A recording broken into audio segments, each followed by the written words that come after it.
In our previous lecture, we have discussed first and second theorems of complex numbers. In our today's lecture, we are going to explain third and fourth theorem of complex numbers. Now, the third theorem is the conjugate of sum of two complex numbers is equal to the sum of their conjugates. Let me elaborate this statement so you can better understand this theorem.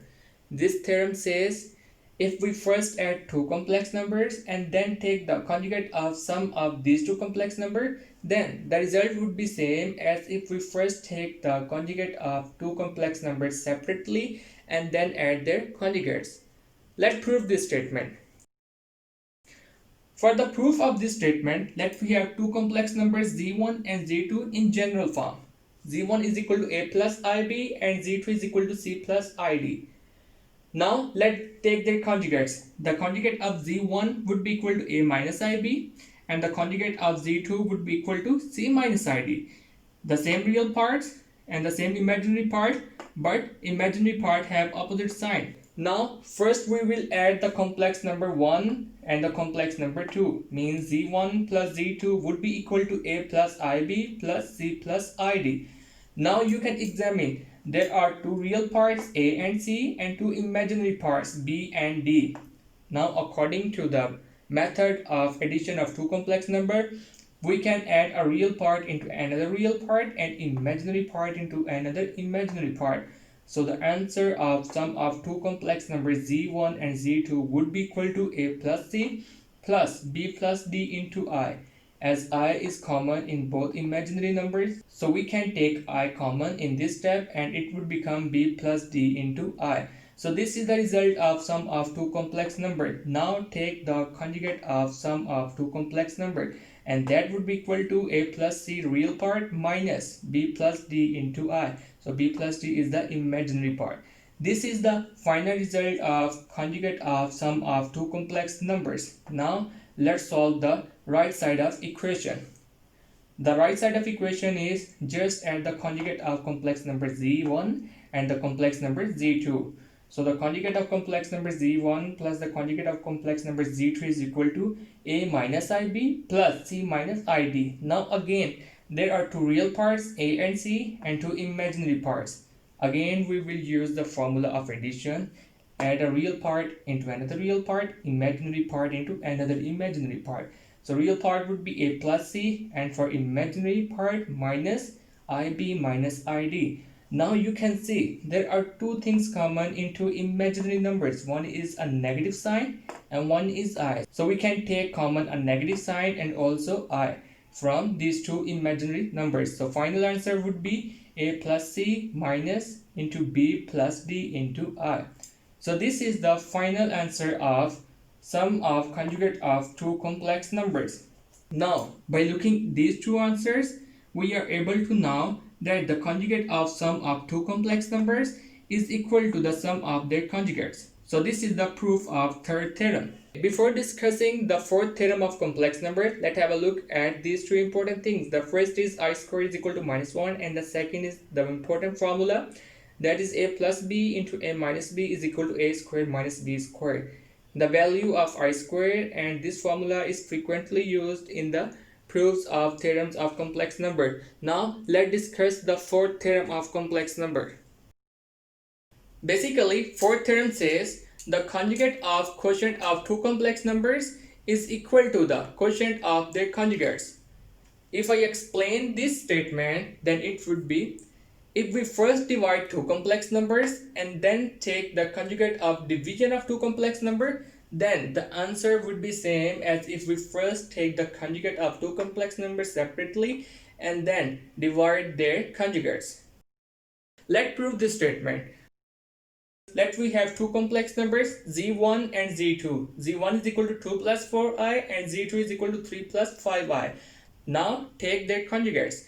The conjugate of z1 would be equal to 2 minus 4i and the conjugate of z2 would be equal to 3 minus 5i.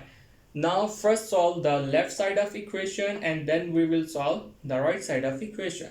For left side of equation, first we will divide the complex number z1 by z2. That would be equal to 2 plus 4i by 3 plus 5i.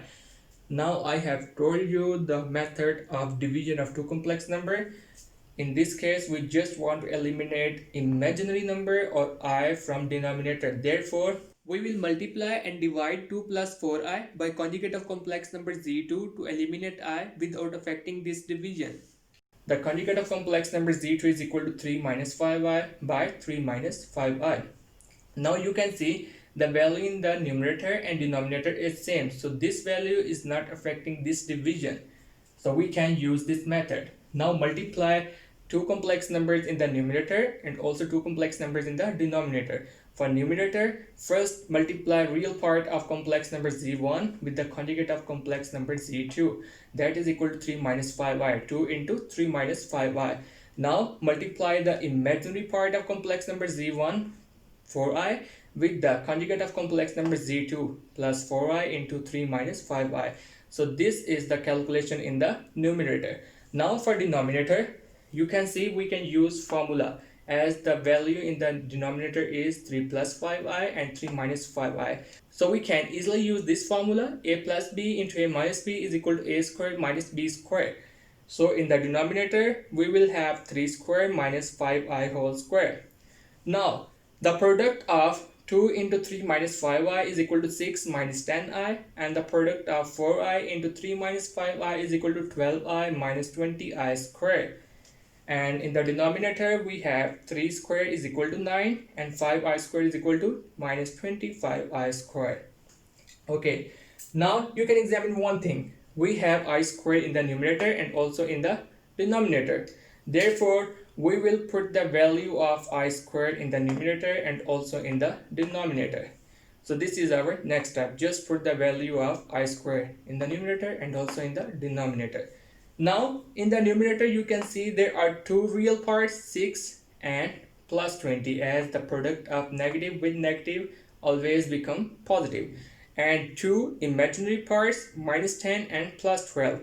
And in the denominator, we have two real parts. One is the 9 and second one is the plus 25, as the product of negative integer with negative integer always result in positive integer. Now add real part into another real part, that would be 6 plus 20 is equal to 26, and imaginary part into another imaginary part, minus 10 plus 12 is equal to plus 2i. And in the denominator, we have a real number 34. Now you can see in the denominator there is no imaginary number, we have only real number. And we can easily divide a complex number with real number. So the next step would be equal to 26 by 34 plus 2 by 34 into I. This is the imaginary part, this is the real part. Now you can see we can further reduce these two fractions, as 26 is divided by 2 and 34 is divided by 2. So this would become 13 by 17 and this fraction would become 1 by 17. So this is the final result of division of complex number z1 by z2, that is equal to 13 by 17 plus 1 by 17i. Now take the conjugate of this complex number and its conjugate would be equal to 13 by 17 minus 1 by 17i. That this is the left side of equation, and left side of equation is equal to 13 by 17 minus 1 by 17i. Now let's solve the right side of equation, that is equal to the division of conjugate of two complex numbers. Now we will divide the conjugate of complex number z1 by the conjugate of complex number z2, that is equal to 2 minus 4i by 3 minus 5i. Now again, to eliminate I from the denominator, we just need to multiply and divide 2 minus 4i by the conjugate of complex number 3 minus 5i. So in the denominator we have 3 minus 5i, so its conjugate would be equal to 3 plus 5i. This value is not affecting this division, as we can easily cancel out this value.